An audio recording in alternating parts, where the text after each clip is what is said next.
Welcome to ReConnect with Plant Wisdom.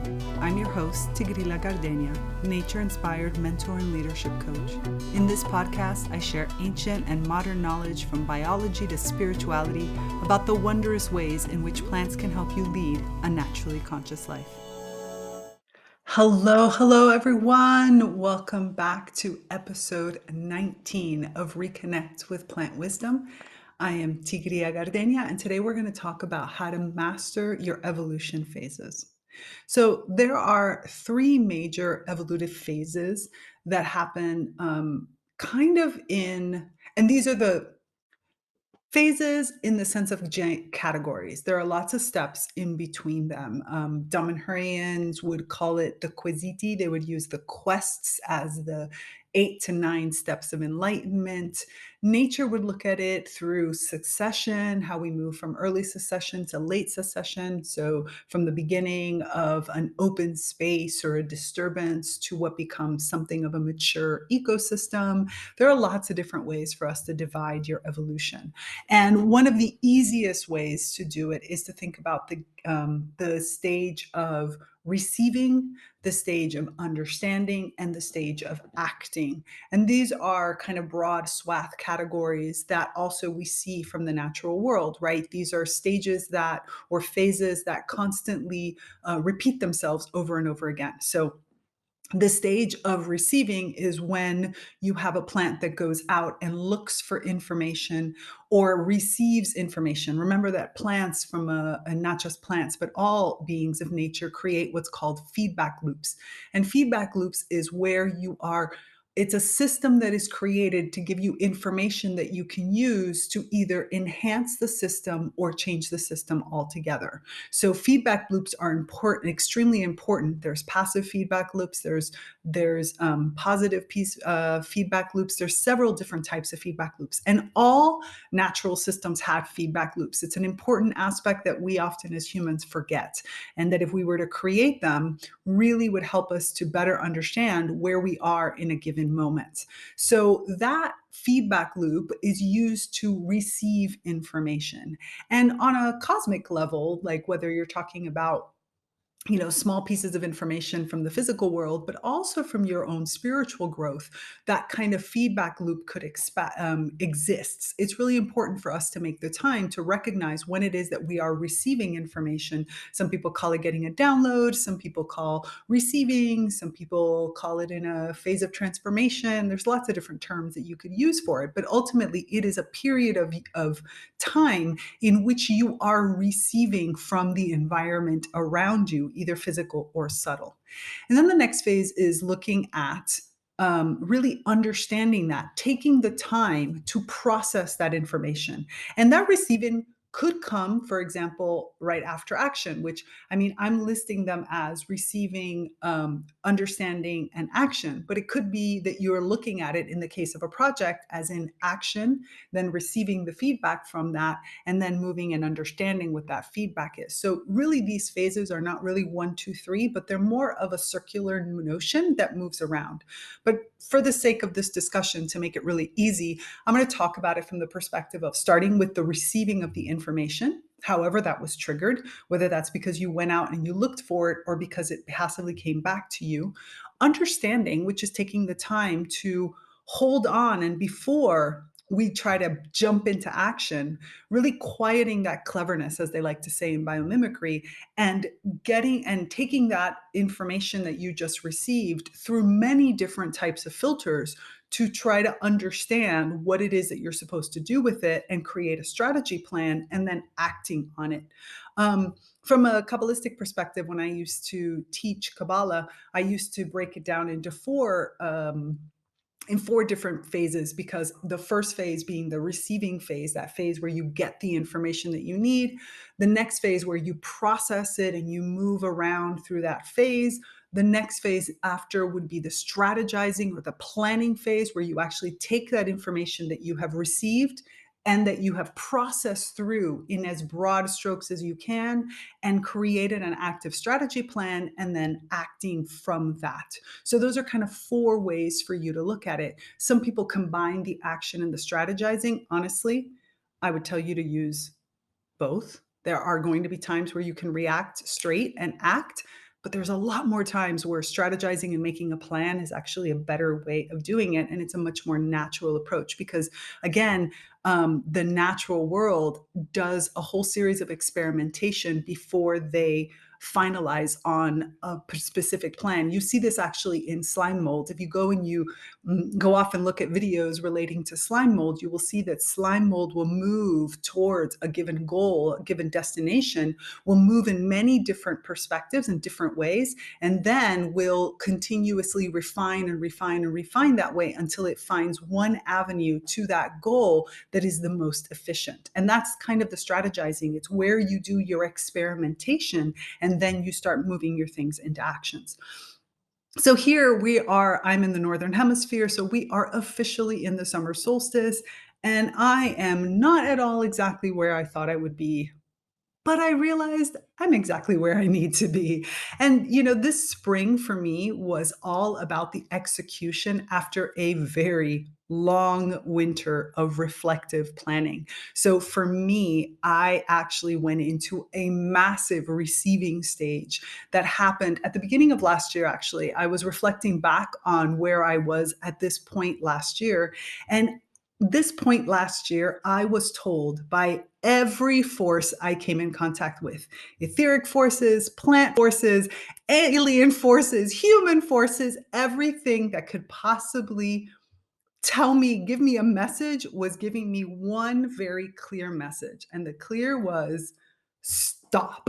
Like that I couldn't push my way into my next level of evolution, even if I tried. Like I could try to just brute force it. I am a Taurus after all. It was around the time of my birthday. I really wanted to act. It was springtime last year, moving into summer, and I just wanted to act. And everything was saying, it's time for you to process. I had been given huge amounts of information. I had been given huge feedback on my business. I had given huge amounts of information in general.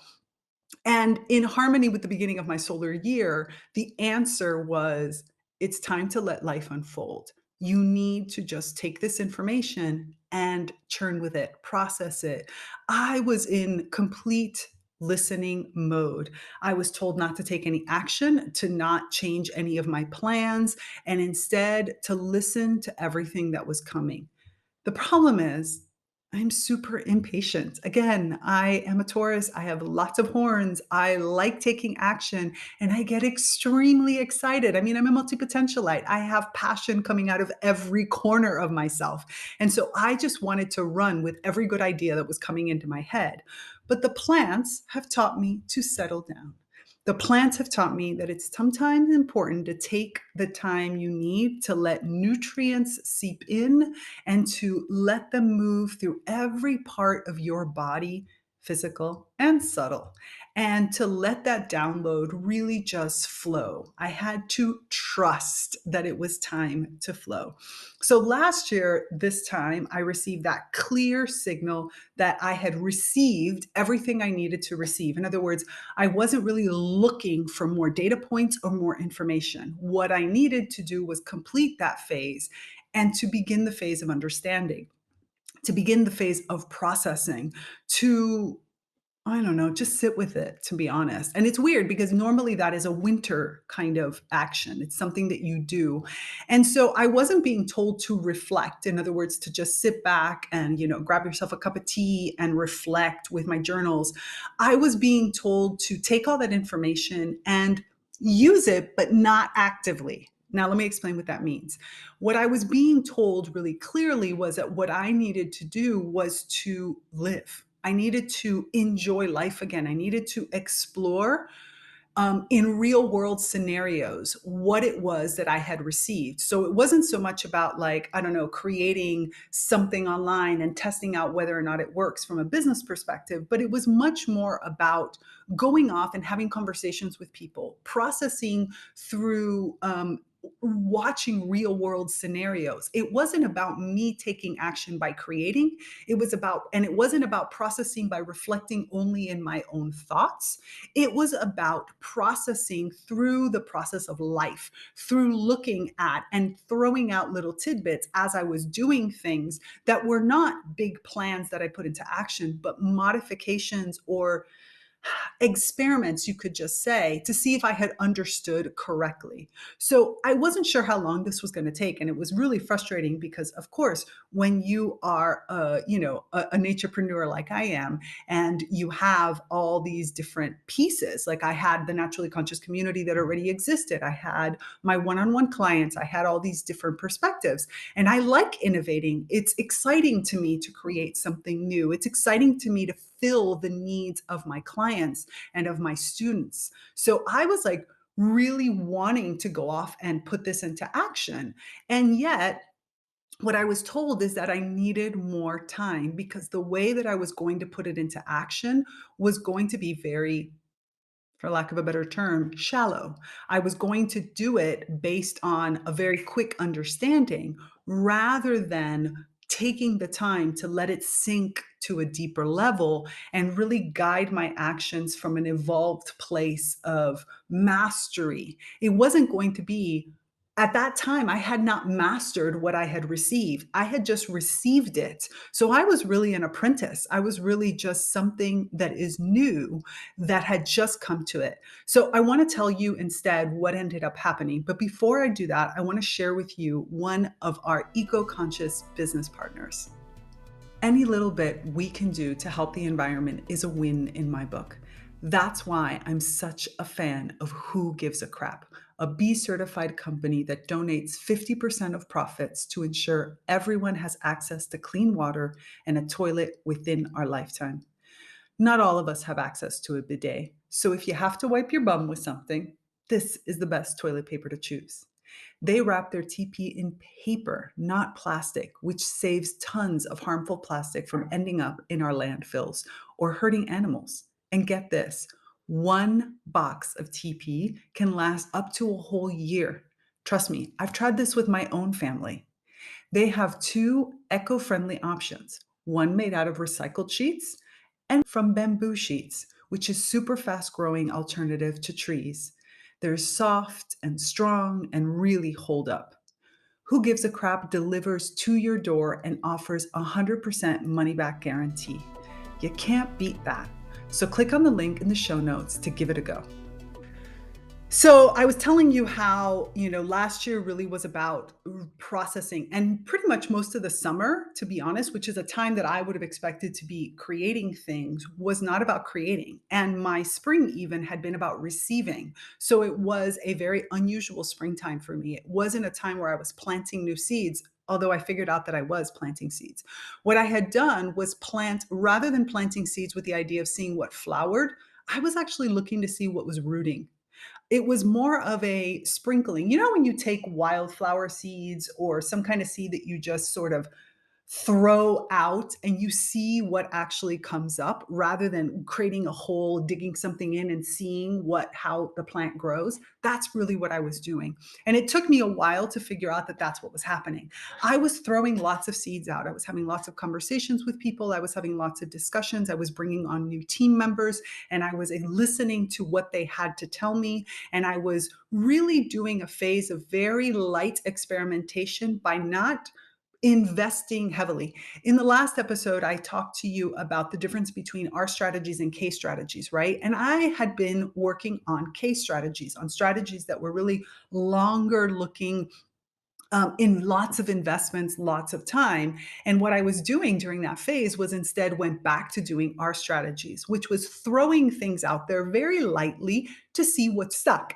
And that was where suddenly pieces starting to come into place. I started to see that the way I was using all of my tools, the naturally conscious community as a tool, the way I was working with some of my clients, the way that I was approaching my social media, the way that I was looking at my business, and even my life in relation to my business had been very shallow. Not shallow in a bad way. It's not the right way. I had reached a new level of evolution, let me say it that way. I had already started to go deeper, and the understanding based on everything I had received over the course of the year before started to put together an understanding of where I needed to go. This podcast, for example, is something that I have had on my radar for the last 3 years. But every time I talked to somebody about it, I couldn't really put a handle on what I wanted to talk about. And then all of a sudden, it all came into place. I understood what it was that I was supposed to be doing here, who I was supposed to be connecting to. I started to look at my naturally conscious community and realize the richness that I had in there and how I could separate it, not separate it, organize it better. That's the word I was looking. Organize it better in order to have a more streamlined entryway so that people could more easily get into it, and also so that I could provide more services and more value to everybody in there.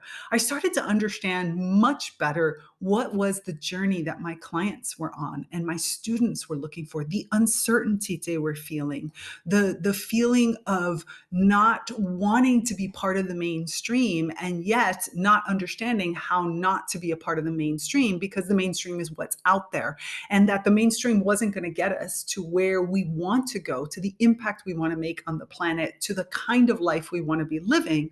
But because those new steps don't exist, then how do we take those new steps? Now, you have to understand in human design, I'm a projector. I tend to be a few years ahead of other people. So, what I thought was already kind of the norm, I started to really understand were the steps that could help people get to where they wanted to go.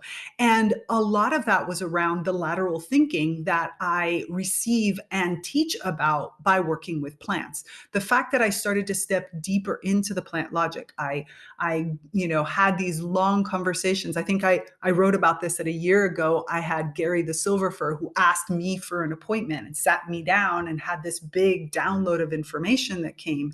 And then working with Spider Plant and also with No Name Dracaena, which I started working with in, when was that? September of last year, right? Right around the time, it was around the time that I was in this phase, right? It was the end of the summer. I had experimented with a bunch of stuff, and now No Need Senia was helping me understand what I had embodied without yet putting words to it.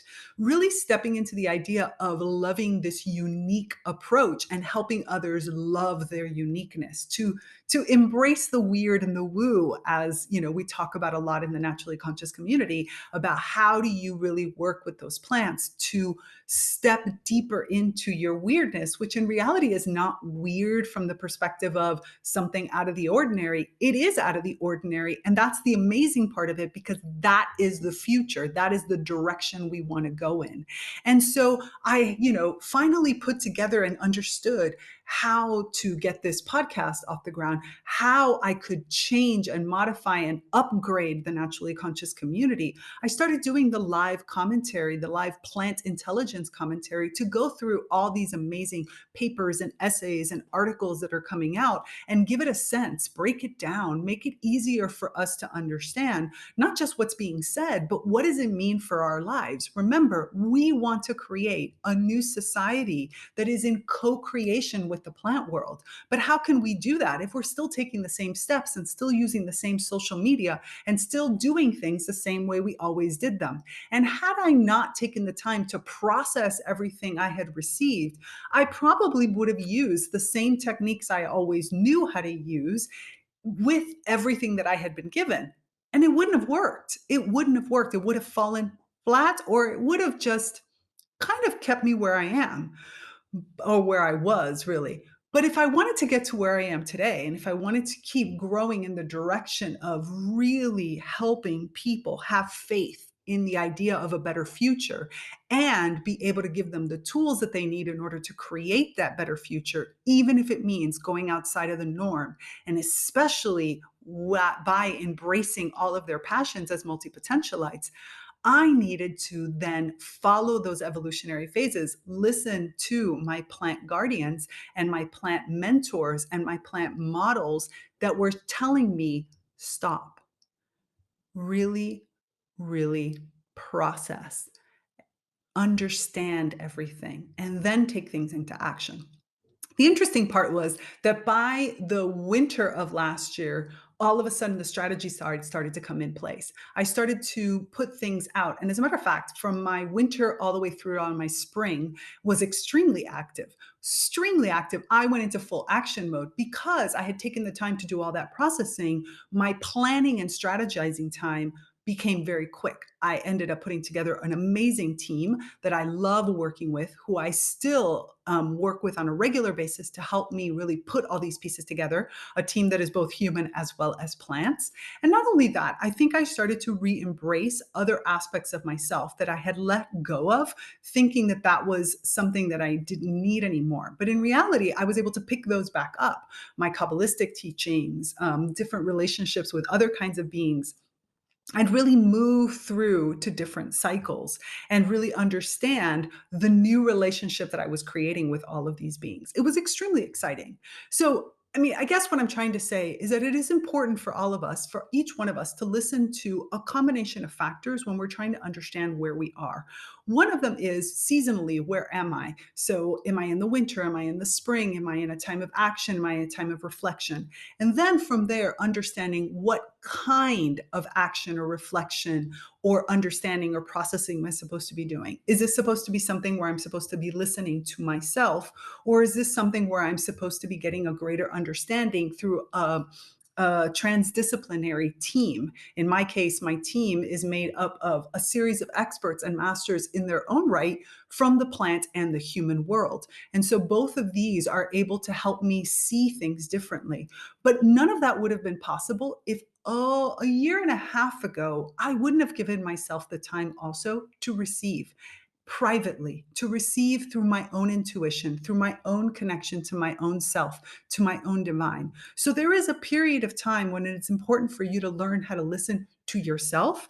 And there's a period of time where it's important for you to listen to a team that's being made. There's a time for understanding things by yourself through your own personal reflection and the tools that you use to connect deeper into that self reflection and that divine connection. There are times when instead you're supposed to be expanding out to a whole group of people. Same for strategizing, same for acting. So it's not enough to just look at the seasons as reflection and actions and maintenance and different pieces that come from the seasons in which you're in. It's also important for you to be able to listen to the feedback that you're getting so that you understand which grouping you're supposed to work with, and so that you can really enhance your own intuition and your own personal understanding and reflection based on that. When is it important to go within? When is it important to go without? Because both of them have a value. And what's most important is for you to step into your own intuition to understand which one of those you're supposed to do and follow that flow. So I'm really curious, is have you ever given yourself the time to go through these phases very succinctly or very actively, let's say, or awareness, that's the word as I'm looking for. Ever notice that I kind of lose my words every once in a while? By the way, that is because the little plants around me are always giving me information, and they give it to me in images and in sounds and in thought processes and all these types of aspects. And so I lose my words very often. Plus, I sometimes am thinking in multiple languages, which doesn't really help. But I am really curious as to whether you've given yourself the time to go through your evolution phases in each one of them distinctly. So receiving, understanding, processing, which is a part of understanding, then strategizing or planning, and then action. Receive, process or understand, strategize and plan, and then act on it. Have you given yourself the time? And how do you understand whether you should be doing that all from within, or whether instead it's time for you to work with some people or someone outside of yourself to help you get better reflections and better mirrors? So I want you to tell me all about this. You can tell me in the comments, or you can tell me in the Naturally Conscious community. Remember, the Naturally Conscious community is your supportive online ecosystem to explore new ways of living and creating in harmony with the plant world. One of its kind, and we really want you there to share all of your thoughts and all of your experiences. But more than anything, I want to hear about this. What are your thoughts on your evolution phases? How do you go through these phases? And how do you feel confident that you know which phase you're in and confident enough to follow that intuition and actually move through each phase with pure awareness? All right, until next time, this is Tigria Gardenia, and I am delighted to support your evolving green brilliance. Bye for now. Thanks for listening to this episode of ReConnect with Plant Wisdom. Intro and outro music by Steve Shuley and Poinsettia from The Singing Life of Plants. So join me, Tigrila Gardenia, and my plant collaborators next time on ReConnect with Plant Wisdom.